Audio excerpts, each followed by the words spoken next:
درد سے افسردہ آنکھیں ہیں شکیبانہ علماء کی جدائی سے۔ الرحیم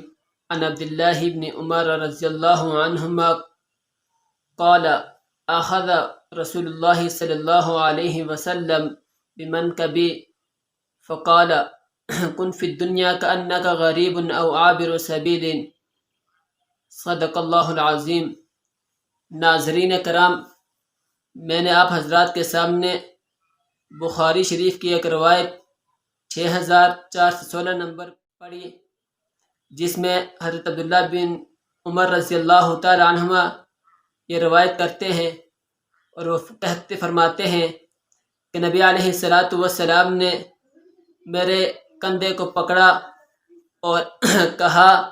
نبی علیہ السلام نے فرمایا کہ دنیا میں ایسے رہو جیسے کہ ایک غریب رہتا ہے یا راہ گزر کی طرح دنیا میں رہو۔ پھر حضرت عبداللہ بن عمر رضی اللہ تعالی عنہما اس کی تشریح کرتے ہوئے آگے مزید یہ بات فرماتے ہیں، یقول اذا امسیت فلا تنتظر الصباح، کہ تم جب شام کرو تو صبح کے انتظار میں مت رہو۔ اور اسی طرح وَإِذَا مَسَاءَ، اور جب تم صبح کرو تو شام کے انتظار میں مت رہو۔ کہ یعنی آج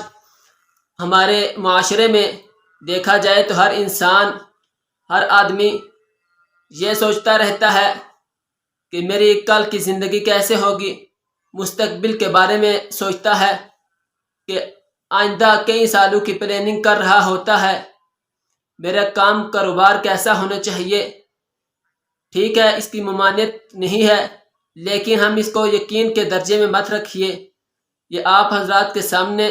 نبی علیہ السلام کا یہ فرمان کہ دنیا میں ایسے رہو جیسے کوئی ایک غریب رہتا ہے یا راہ گزر کی طرح، یعنی کہ کوئی ایک مسافر ہے، جب وہ راستے میں چلتا ہے کہیں تھک جاتا ہے تو وہ آرام کے لیے تھوڑی دیر بیٹھتا ہے۔ تو نبی علیہ السلام نے دنیا میں رہنے کو اس طرح تشبیہ دی کہ مسافر کی طرح رہو، کہ جب وہ راستے میں تھوڑی دیر آرام کرتا ہے تو وہاں پر رہنے کے لیے کوئی وہ انتظام نہیں کرتا، نہ وہ گھر بناتا ہے، نہ وہ بڑی بڑی امیدیں لگاتا ہے، بلکہ وہ تھوڑی دیر آرام کر کے آگے نکل جاتا ہے۔ اسی طرح آج بھی ہم اس دنیا میں ایک مسافر کی طرح ہیں، ایک غریب کی طرح ہیں، کہ یعنی اصل جو ہماری زندگی ہے وہ آخرت کی زندگی ہے، اور آخرت میں جا کر انسان سب کچھ اپنے اعمال کا بدلہ پائے گا، اور انسان کی آخری منزل ہے جو وہ آخرت کی منزل ہے۔ اسی لیے نبی علیہ السلام نے دوسری جگہ فرمایا، الدنیا سجن المؤمن و جنت الکافر، کہ جو دنیا ہے یہ مومن کے لیے قید خانہ ہے اور کافر کے لیے جنت ہے۔ ہمیں اس بات کا اندازہ نبی علیہ السلام کے ان مبارک فرامین سے لگانا چاہیے کہ نبی علیہ السلام نے ہمیں کس طرح دنیا میں رہنے کی تلقین کی، کس طرح ہمیں حکم کیا کہ ہم دنیا میں رہیں۔ اسی طرح جیسے نبی علیہ السلام نے ہماری رہنمائی فرمائی، ہمیں طریقہ منہج دے کر گئے ہیں، ہمیں ایک اصول اور ضابطہ دے کر گئے ہیں، دنیا میں اس طرح رہو۔ ہمیں بھی چاہیے کہ ہمیں اپنے نبی علیہ السلام کے